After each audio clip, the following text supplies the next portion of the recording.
Assalamualaikum warahmatullahi wabarakatuh. Alhamdulillah, malam ini saya berada di Surabaya, tepatnya di wilayah wisata religi Sunan Ampel. Dari tempat saya menginap, saya menggunakan transportasi ojek online untuk berkeliling ziarah di wilayah Surabaya. Insya Allah kami akan melanjutkan perjalanan wisata religi ini untuk berziarah di Komplek Pemakaman Sunan Boto Putih. Ada beberapa alasan mengapa orang memilih transportasi online, seperti 1. Kenyamanan. Transportasi online memungkinkan pengguna untuk memesan kendaraan kapan saja dan di mana saja melalui aplikasi di ponsel pintar. Ini menghemat waktu karena tidak perlu mencari taksi atau angkutan umum secara manual. 2. Harga transparan. Aplikasi transportasi online biasanya menunjukkan tarif yang jelas sebelum perjalanan dimulai, mengurangi ketidakpastian biaya dibandingkan dengan transportasi konvensional yang seringkali sulit diprediksi. 3. Fleksibilitas. Layanan transportasi online menyediakan berbagai pilihan kendaraan sesuai kebutuhan, mulai dari mobil pribadi hingga motor, yang memudahkan penyesuaian dengan anggaran dan jumlah penumpang. 4. Keamanan. Transportasi online seringkali menyediakan fitur keamanan tambahan, seperti pelacakan perjalanan secara real-time, identitas pengemudi yang jelas, dan rating serta ulasan dari penumpang lain yang dapat membantu memilih pengemudi yang lebih terpercaya. 5. Kemudahan pembayaran. Transportasi online biasanya menawarkan opsi pembayaran digital, yang memudahkan proses pembayaran tanpa perlu uang tunai. 6. Efisiensi waktu. Dengan algoritma yang digunakan oleh aplikasi, pengemudi dapat memilih rute tercepat, dan pengemudi serta penumpang dapat lebih cepat menemukan satu sama lain. Pasarian Agung Sentono Boto Putih terletak di daerah Ampel, Surabaya, Jawa Timur. Tempat ini merupakan kawasan pemakaman yang dianggap penting, terutama terkait dengan sejarah penyebaran Islam di Jawa, dan dikenal sebagai salah satu situs ziarah yang sering dikunjungi oleh umat Islam. Pasarian Agung Sentono Boto Putih juga menjadi tempat peristirahatan bagi beberapa tokoh yang berperan dalam penyebaran agama Islam di wilayah tersebut. Alhamdulillah, saya sudah sampai. Mari sama-sama kita lihat dan berziarah di makam ini. Pasarian Agung Sentono Boto Putih di Surabaya sering ramai dikunjungi peziarah karena beberapa alasan, di antaranya 1. Sejarah dan makna spiritual. Pasarian ini merupakan tempat peristirahatan bagi tokoh penting dalam sejarah penyebaran Islam di Jawa, terutama terkait dengan Sunan Boto Putih.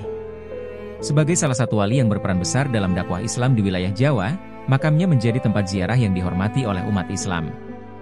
2. Kepercayaan dan tradisi. Banyak orang percaya bahwa berziarah ke makam para wali dapat membawa berkah dan memberikan kedamaian spiritual. Ziarah menjadi bagian dari tradisi agama yang kuat di kalangan umat Islam, terutama untuk mendoakan para leluhur dan mencari berkah dari Allah Subhanahu wa Ta'ala. 3. Kehadiran tokoh sejarah. Karena Sunan Boto Putih merupakan salah satu tokoh yang memiliki pengaruh besar dalam penyebaran agama Islam, banyak umat Islam yang merasa tertarik untuk berziarah dan menghormati perjuangannya dalam menyebarkan ajaran Islam di Jawa. 4. Pusat ziarah di Surabaya. Sebagai bagian dari wilayah Surabaya, yang merupakan kota besar dengan populasi muslim yang besar, Pasarian Agung Sentono Boto Putih menjadi salah satu tempat ziarah yang mudah diakses oleh banyak orang, baik dari Surabaya maupun luar kota. Karena faktor-faktor tersebut, makam ini menjadi salah satu tujuan utama bagi mereka yang ingin berziarah, memohon berkah, atau sekadar menghormati sejarah dan perjuangan Sunan Boto Putih. Di komplek pemakaman ini juga terdapat makam Habib Syekh bin Ahmad bin Abdullah Bafaqih dan Habib Muhammad bin Ahmad bin Abdullah Bafaqih. Habib Syekh bin Ahmad bin Abdullah Bafaqih dan Habib Muhammad bin Ahmad bin Abdullah Bafaqih adalah dua tokoh yang berasal dari keluarga Bafaqih, yang merupakan keluarga besar yang dikenal sebagai keturunan Rasulullah Shallallahu Alaihi Wasallam, Sayyid, dan memiliki pengaruh penting di wilayah Surabaya, khususnya dalam bidang dakwah Islam. Sejarah dan peran mereka di Surabaya. 1. Habib Syekh bin Ahmad bin Abdullah Bafaqih. Habib Syekh Bafaqih merupakan salah satu tokoh yang dikenal sebagai ulama besar dan dai yang sangat dihormati di Surabaya dan sekitarnya. Beliau terkenal dengan dakwahnya yang menyebarkan ajaran Islam dengan cara yang lemah lembut dan penuh hikmah.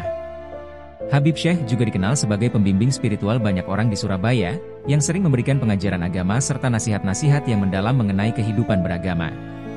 Beliau juga dikenal sebagai sosok yang mempererat hubungan antara umat Islam, terutama dalam konteks memperkenalkan ajaran Islam yang lebih damai dan toleran. Habib Syekh memegang peranan penting dalam pengembangan tradisi zikir dan syiar Islam di Surabaya dan sekitarnya. 2. Habib Muhammad bin Ahmad bin Abdullah Bafaqih.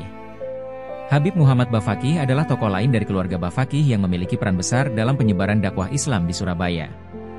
Beliau juga dikenal sebagai ulama yang sangat dihormati, khususnya di kalangan masyarakat Surabaya. Sebagai seorang yang memiliki ilmu agama yang luas, Habib Muhammad banyak memberikan pengajaran dan petunjuk spiritual kepada umat Islam, terutama dalam hal tata cara beribadah dan akhlak yang baik. Habib Muhammad sering dikaitkan dengan kegiatan sosial dan dakwah yang menyentuh berbagai lapisan masyarakat. Melalui kegiatan ini, beliau membantu memperkenalkan nilai-nilai Islam yang lebih ramah dan dekat dengan kehidupan sehari-hari. Keluarga Bafaqih di Surabaya.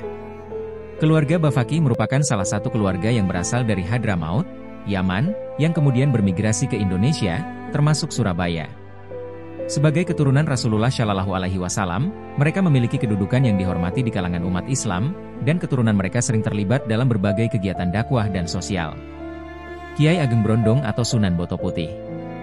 Makam Sunan Boto Putih tepatnya berada di Makam Sentono Boto Putih, Jalan Pegirian, Surabaya.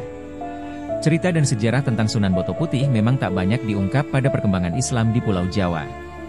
Meski disebut Sunan, namun namanya tak terlalu dikenal seperti Wali Songo. Di Surabaya, Sunan Ampel yang melekat di benak warga. Kompleks pemakaman ini merupakan kompleks makam Sunan dan para bangsawan, adipati, di Surabaya. Arsitektur bangunannya pun tak jauh berbeda dengan Sunan Ampel, gapura makam bergaya ornamen keraton.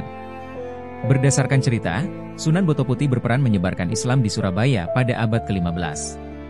Sunan Boto Putih merupakan pangeran dari Kerajaan Blambangan dan putra dari Pangeran Kedaung. Beliau milih meninggalkan kerajaan dan melaut. Selama berbulan-bulan hidup di laut sampai terbawa ombak di Laut Jawa dan ditemukan di Gresik oleh Kiai Kendilwesi, diceritanya. Pandainya Sunan Boto Putih dalam mendalami agama Islam dan menyebarkannya di kalangan Gresik dilihat oleh Kiai Kendilwesi. Akhirnya diminta menyebarkan Islam di Surabaya dan menetap di kawasan Pegirian. Tepatnya di Duku Boto Putih. Oleh karena itu disebut Sunan Boto Putih.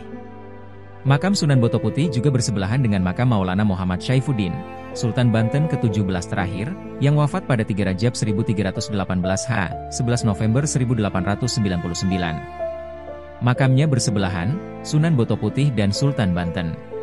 Sultan Maulana Muhammad Syaifuddin merupakan seorang sultan pada Kesultanan Banten yang berkuasa di Banten dalam rentang waktu 1809-1813. Sultan Muhammad Syaifuddin merupakan salah seorang putra dari Sultan Muhammad Muhyiddin Zainus Salihin. 1. Ia naik tahta menggantikan Sultan Aliuddin II setelah sebelumnya posisi Sultan diwakilkan oleh caretaker Sultan Wakil Suramenggala, karena Sultan Maulana Muhammad Syaifuddin belum cukup dewasa. Pada masa kekuasaannya, Kesultanan Banten telah begitu lemah, akibat tekanan dari beberapa kekuatan global yang silih berganti memengaruhi Kesultanan Banten. Sebelumnya pada 22 November 1808, Herman Willem Daendels mengumumkan dari markasnya di Serang bahwa wilayah Kesultanan Banten telah diserap ke dalam wilayah Hindia Belanda. Kemudian pada masa pemerintah kolonial Inggris, sekitar tahun 1813, Sultan Maulana Muhammad Syaifuddin dilucuti dan dipaksa turun tahta oleh Thomas Stamford Raffles, sekaligus mengakhiri riwayat Kesultanan Banten. Dengan dibuangnya Sultan Banten Aliuddin II, maka dari keluarga besar terah Kesultanan Banten dilantiklah pewaris tahta putra Sultan Penuh Banten ke-14 sebagai Sultan Penuh Banten ke-17 dari garis ibu yang permaisuri, Ratu Aisyah, kembali sesuai keutamaan pakem pewaris tahta Kesultanan Banten, dengan gelar Sultan Maulana Muhammad Syaifuddin. Beliau adalah saudara sepupu Sultan Penuh Banten ke-15 dan ke-16. Beliaulah yang merupakan Sultan Penuh terakhir Banten berdaulat dari garis keturunan pewaris tahta resmi Kesultanan Banten. Dikarenakan dianggap belum dewasa dan masih dalam tahap pendidikan dan persiapan kepemimpinan sebagai Sultan, maka secara administratif diangkatlah Caretaker Sultan Wakil Pangeran Suramenggala yang menjabat tahun 1808-1809. Dalam sebagian penulisan sejarah Kesultanan Banten yang menyertakan para caretaker Sultan Wakil sebagai Sultan Banten, Caretaker Sultan Wakil Pangeran Suramenggala kerap ditulis sebagai Sultan Banten ke-19, sebelumnya Sultan Penuh Banten ke-16 diurutkan sebagai Sultan Banten ke-18 dan Sultan Penuh Banten ke-17 kerap ditulis sebagai Sultan Banten ke-20. Adapun anak-anak dari Sultan Maulana Muhammad Syaifuddin adalah Pangeran Timoarso Arja Atmaja, Pangeran Surya Kumolo, Pangeran Surya Kusumo, Ratu Ayu Kunti, menikah dengan Ki Demang Tompokerso di Lumajang. Berikut cerita Sultan Maulana Muhammad Syaifuddin yang kami kutip bersumber dari Wikipedia. Hingga saat ini makam beliau selalu ramai diziarahi oleh masyarakat. Demikian yang dapat kami sampaikan, apabila terdapat kesalahan, kekeliruan, mohon dibukakan pintu maaf yang sebesar-besarnya. Jangan lupa dukung kami dengan cara like, share, dan subscribe channel YouTube ini. Terima kasih. Wassalamualaikum warahmatullahi wabarakatuh.